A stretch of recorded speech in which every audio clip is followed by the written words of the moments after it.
Holly Hobby. You can get wrapped candies of every kind. Bubblegum, lollipops, fun-sized candy bars. Get this Halloween record, Sounds to Make You Shiver, just $1.89. Make Halloween fun and easy. Make just one stop at Woolworth or Woolco.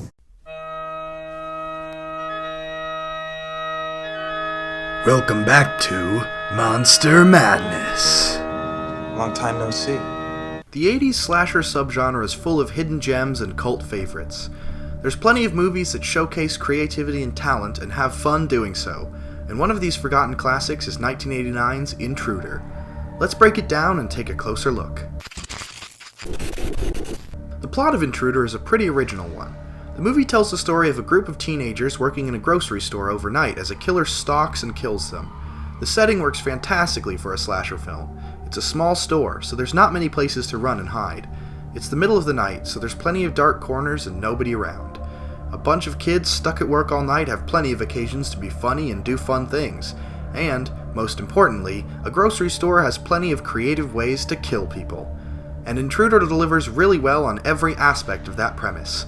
The killer is teased at towards the beginning of the film, and there's a really poorly executed red herring that's supposed to lead us astray, but the twist ends up being really predictable. There are some really important plot elements that are mishandled, and the plot doesn't really get going for a while, making the beginning a little boring. But when things do get going, it's really hard to look away. So, with a great premise and a fantastic atmosphere, even when some plot elements are a little ham-fisted, it's hard to give Intruder any less than a 3. In terms of scariness, it's a little more complicated.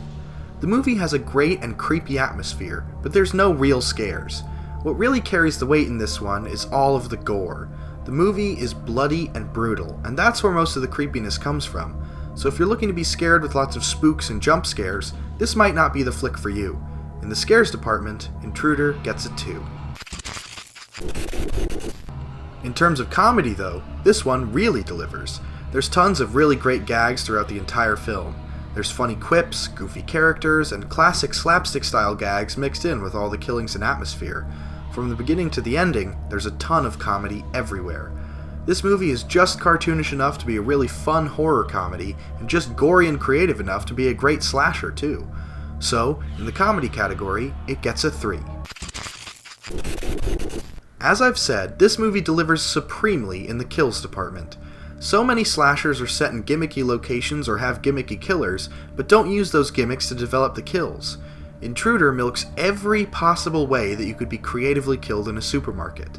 People get hung on meat hooks, squashed in trash compactors, and, my personal favorite, one character gets his head cut in half on the deli counter. There's gore and blood everywhere, with bodies strewn everywhere in various states of disassembly. There's severed hands in the lobster tank and severed feet in the bathroom. The special effects are cheap, but really effective. And, most importantly, the kills feel incredibly original and super fun. The characters are charismatic and you don't necessarily want them to die, but their deaths are so brutal and inventive that you can't help having fun watching them die.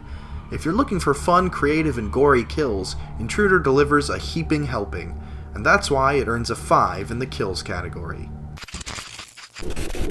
But the most amazing aspect of this movie is its craft. The filmmaking in this low-budget independent slasher feels more like an art film. There's masterful camera work with some of the most creative camera angles and movements that I've ever seen. There's some shots that are so great that they're incredibly memorable, like when the camera is literally placed inside of the telephone being used by one of the characters. There's masterful camera movements, like when a character is talking about going to jail and the camera dollies over to put the bars of a shopping cart over her face. And, to top off the fantastic cinematography, there's the great editing. There are so many visual gags done with editing, like when a guy cutting up watermelon in the back room gets his work interrupted by the killer, who splits his head open just like a melon. Absolutely every sequence is visually interesting and masterfully executed, and even when the score is basic and made up of stock music, that stock music feels like it fits. The movie was so good, I only barely got distracted when they used the same stock score that is used in tons of SpongeBob episodes.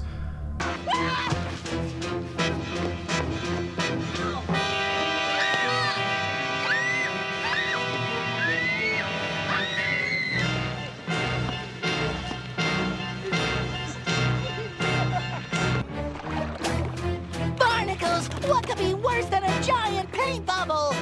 I know. 2 giant paint bubbles. So, in the craft section, Intruder gets a very well-deserved 5. So how does it all stack up? Is Intruder really a classic? Well, with all of the scores tallied up, we're left with a magnificent 18 out of 25. Intruder is a fantastic horror movie and deserves wider recognition than it has. It was directed and created by one of the guys who co-wrote the all-time classic Evil Dead 2, and even stars the Raimi brothers and has a guest cameo by Bruce Campbell. But nobody talks about Intruder, and to me, that feels criminal. So please, go out and watch it. It's become a favorite of mine, and it's one that I think I'm going to rewatch quite frequently. So if you're looking for an underrated classic, give Intruder a watch. And until next time, stay spooky.